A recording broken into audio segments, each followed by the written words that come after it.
Hello gold लगतनी प्रणाम करतनी आप सबके सुनाइए जरूर बताइए जा।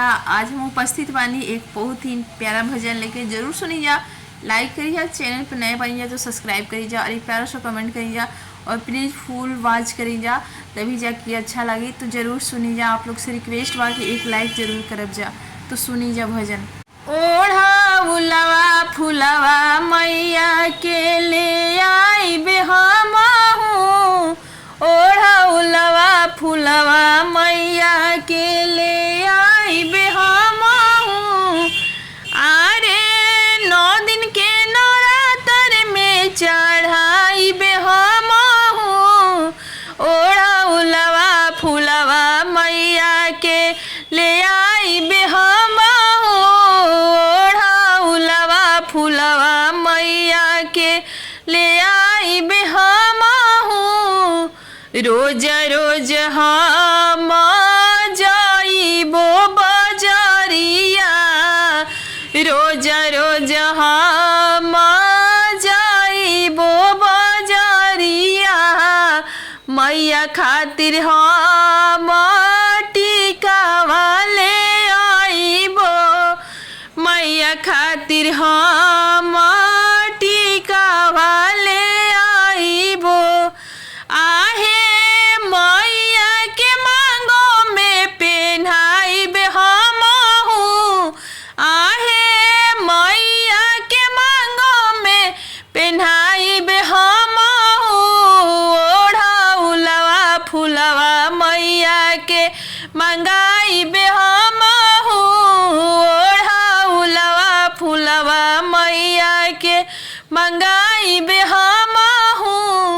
आहे 9 दिन के नवरात्र में चढ़ाइबे हमहू, ओढ़ा फुलवा मैया के मंगाइबे हमहू, ओढ़ा फुलवा मैया के मंगाइबे हमहू।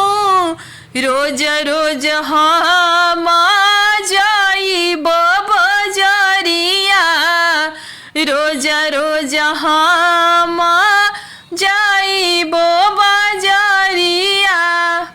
आहे मैया लागी चुनरी ले आइबे हमहू, आहे मैया लागी चुनरी ले आइबे हमहू, ओढ़ा फुलवा मैया के मंगाइबे हमहू, ओढ़ा फुलवा मैया के मंगाइबे हमहू।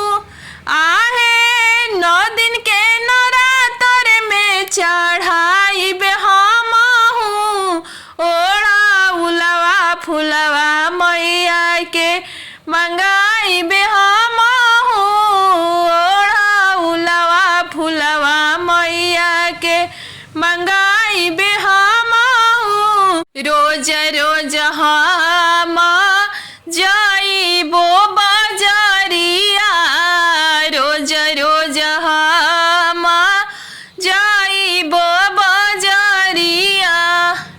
आहे मैया लागी पायल ले आइबे हमहू, आहे मैया लागी पायल ले आइबे हमहू, ओढ़ा फुलवा मैया के मंगाइबे हमहू, ओढ़ा फुलवा मैया के मंगाइबे हमहू।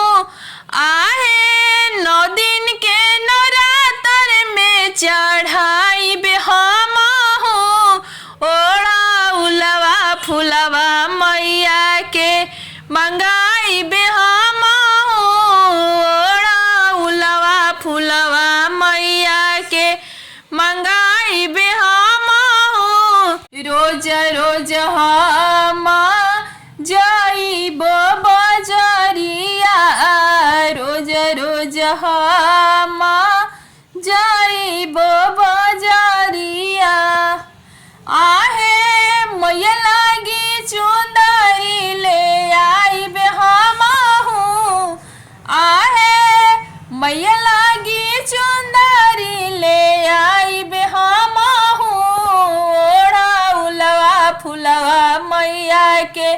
मंगाई बे हमहू ओढ़ौलवा फुलवा मैया के मंगाई बे हमहू आहे 9 दिन के नवरात्र में चढ़ाई बे हमहू ओढ़ौलवा फुलवा मैया के मंगाई बे हमहू ओढ़ौलवा फुलवा मैया के मंगाई बे हमहू ओढ़ौलवा फुलवा मैया के चढ़ा